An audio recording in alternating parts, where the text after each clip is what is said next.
My name is Bob Hill, and I was born in Missouri, Kirkwood, Missouri, in 1960, April 24th, 1960. And what did your parents do? They were both laborers, and my father worked in a factory his whole life, and my mother worked up until she was 47. Then she stopped working. What were you doing before you went into the military? I worked at a nursery. From age 14, I started working in a local nursery raising plants, and then at 17, I joined the military. And what made you want to join the military? My brother went into Vietnam in 1970, and ever since then, I was wanting to be a soldier. What year did you join? I joined in 1977 on delayed entry and entered in January 1978. And what branch did you choose? U.S. Army. What made you choose that branch? That's the service my brother served in. Do you have any other siblings, or was he the only one who served the military? He's the only one that served in the military. I have one other brother and then a sister. So after joining, what was your experience? How did the transition go heading into the military? Well, it was quite interesting. I had never even taken a shower before. Just before I went into the military, my brother invited me over to his apartment to take a shower. So it was the first shower in 17 years I'd ever taken. So to go from basically rural life thrown into the military, it was quite interesting. You're not used to seeing 40 other people in the same shower room that you're in, and things like that. And what did you do? So after your basic training, what did you do? Any kind of specialized training, or? I ended up being a combat engineer, which is a glorious name for a ditch digger or someone that takes a shovel and fills a bunch of sandbags, and that's what I ended up doing in Korea, matter of fact. What year did you head over to Korea? 1978. I joined the Army at 17, but I turned 18 while I was in the Army, and then that fall, 1978, I went to Korea, and I was assigned to Bravo Company, 2nd Engineer Battalion, Camp Edwards East, which was approximately 7 miles from the demilitarized zone, or the DMZ. And what did your duties include while you were there? Most of the duties included driving a vehicle. It was a six-wheeled vehicle called a Gamma Goat, and then we would work up on the DMZ at certain times. And whenever it rained, and it rained quite a bit there, we would have to go up and rehabilitate the southern road on the DMZ. And for any kind of punishment that we did in the whole compound, we filled sandbags. And then after the rain, we put those sandbags on dump trucks and took them up and put them down. And what did Korea look like at that time? Well, that was up north, so basically, at the moment you land in country, you smell an odor of the rice paddies and the way they burn charcoal in the wintertime. And I got there in October, so it was getting to be the cold season, so you smelled the charcoal and the continuous burning. And when you went up north, there was no vegetation. It was all barren.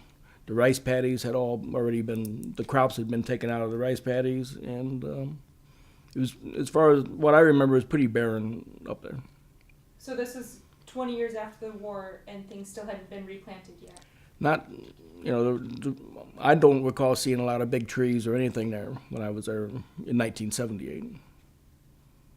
What was your impression, kind of personally, what did you think of Korea at the time?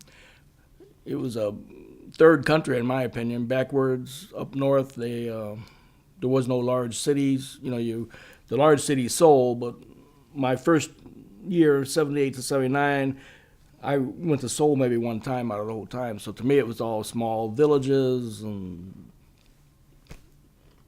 just a small. Didn't even remind me of anything. I was born and raised in Missouri, and I couldn't relate anything to what was in Missouri with Korea at that time. What kind of the atmosphere between North and South, what did relations feel like in 1970s? Well, when I got there in 1978, 2 years prior, my unit had lost 2 officers up on the DMZ. The North Korean come across and basically axed them to death, unfortunately. And the moment you walk into my little Camp Edwards East was a 90-person compound all by itself, engineer compound. And when you walked in, the first thing you saw was a hood of a truck. And that's when they went up to in 1976, when the 2 officers died, they was up cutting trees down. And when they cut, they was killed doing that. So afterwards, we went up in force and cut the trees down. And the hood of that truck where the trees were cut was kept as a memorial. So when you walked in, it made a somber feeling on why are you there and where you're there to safeguard what happened a couple years ago. And then after that, anytime we went up to the DMZ, we always carried axe handles just to show the North Koreans that we weren't scared of them. Did you do multiple tours in Korea? Yes. Since 1978 and 79 was my first tour. I went as a private and left as a specialist 4. And then I served time in the United States in Fort Riley, Kansas, Fort Hood, Texas. Then I went to Germany, West Germany back then. Then I went back to Fort McClellan, Alabama. And then in 1989, a year after the Olympics, in January 1989, I went back to Korea and served the whole year in 1989. Went in January and left in December, coming back home. And that was an interesting assignment. That was in Pohang, Korea. And the Korean War veterans, a lot of them landed in Pohang because that was one of the ports besides Pusan that they would land in. And there was a Marine Corps base there. And we had a little bitty base called Camp Libby. And we brought super tankers in and hooked up oil. We brought the oil off the super tankers and put it into or gas, I guess, pipelines to provide gas and fuel to the Northern Army units. And that was totally different than the first. The first assignment was the 2nd Infantry Division, Indian Head Division. The second assignment was 19th Support Command on the coast, on the east coast of Korea. Hardly any snow at all, beautiful terrain. And the interesting thing there is I was a nuclear biological chemical specialist by then. I had changed jobs from being an engineer. And my main job was to get the mail every day. So I'd drive about 50, 60 miles to get the mail and come back. And in between there was the historic 3,000-year-old capital of Korea called Gyeongju. And every now and then we'd stop and tour. So I had the second tour in Korea was my best tour, and I loved it and got to see more of a cultural type deal. And there you started to see after the Olympics, it was just like night and day in Korea. Now all of a sudden the Korean citizens all dressed normal, like a normal American would, and they opened up. You could actually see the difference in the third world in the 70s versus the late 80s when they come into the 21st century, as far as I'm concerned. And what year was the Olympics? 1988, a year before I went back. So what kind of, or do you know what kind of economic shifts or what was happening in Korea kind of leading up to that time that? Well, I guess I haven't studied when you're a private in Korea, all you're worried about is what's in front of you. You're not worried about the military or the I guess the biggest issue, now you brought it up, was my last week in Korea in 1979, the president of South Korea was assassinated, Park Chung-hee.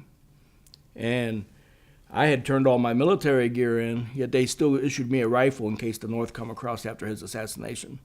So if you want to know what the difference in the 70s versus the 80s was, it was probably from a dictatorship to a democracy. And in 89, it was still a struggling democracy. But then fast forward about 6 years later, or 7 years later, I went back in 1996 for my last tour. And they're back in the 2nd Infantry Division again, headquarters companies, 2nd Infantry Division, and I taught at the NBC school, Nuclear Biological Chemical School. I was in charge of that. And that's when the whole, everything, things that we would have in the 70s, such as curfews and restrictions, was basically lifted by the time I got there in 1996.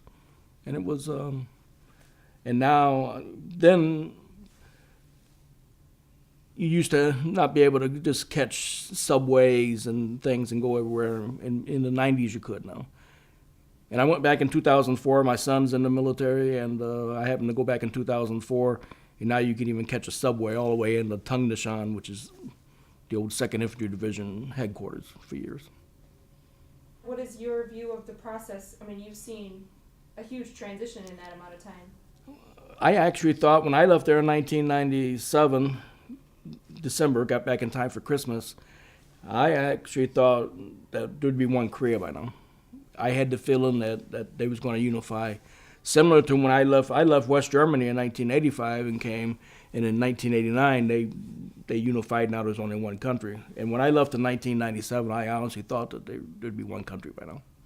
But unfortunately, there's not. What was happening that kind of gave off that feeling? Just the South Koreans was loosening up, and they showed pride in their country, and everything in the news was that the North Koreans was in drought, and they wouldn't be able to feed their people, and it just looked like everything was snowballing into the North is going to have to open up to survive, and they obviously found another way to survive. How did the South Koreans react when they heard about the North Koreans in famine? They were supplying food to them, and they was opening it up, and they actually started opening up a factory. There's a factory now in North Korea, Kaesong, the old historic capital, that just north of Panmunjom, that they allow there's South Korean companies, and they allow North Korean employees to work in them. So everything's opening up. It's just not fast enough to unify the whole country at this stage. How are you now involved with Korean War veteran things? Well, one thing I failed to mention, in June 25th, 1979, I happened to marry a Korean woman. Kill my wife. We've been happily married for over 35 years now. And my uncle, I told you my brother is why I joined the Army, which is true. But one reason why I ended up in Korea was my uncle had served during the Korean War, 1952-53, in the U.S. Marine Corps. And growing up, I had always seen a picture of him on a mantle in Korea. So when I got orders for Korea, I went to him and asked his advice. And about all he told me about Korea was don't eat the rice. Apparently he had saw how it was fertilized back in the 50s and recommended I not eat the rice. So after I retired, I'm a member of the Disabled American Veterans. I'm a commander in South Dakota, past state commander and a local commander. And I had, in South Dakota, there was a thing called the Honor Flight, where World War II veterans was sent to Washington, D.C. And I had a bunch of Korean War veterans come up to me and say, well, why can't we go? Because we served in the Korean conflict. Why won't they send us to see the Korean War Memorial? It's like they forgot about us. And that just started to bug into me. And during the 60th anniversary, they had ceremonies throughout the United States. And the Department of Defense put out a program called Ambassadors for the Korean War Commemorative Committee. And I volunteered to be an ambassador from South Dakota. And I got involved. And at that time, I joined the Korean War Veterans Association and some other ones. And my passion right now is to honor the Korean veterans, mainly for their service in the 1950 to 53, but also to honor my wife and her background. And what do you think of the Korean War? What came of it? Well, the reason they're forgotten, and it's well documented, is after World War II, everyone came home and they were celebrated. We won the war. In Korea, so many times they didn't even declare it a war. Some people call it an armistice when the war ended. Some says a ceasefire.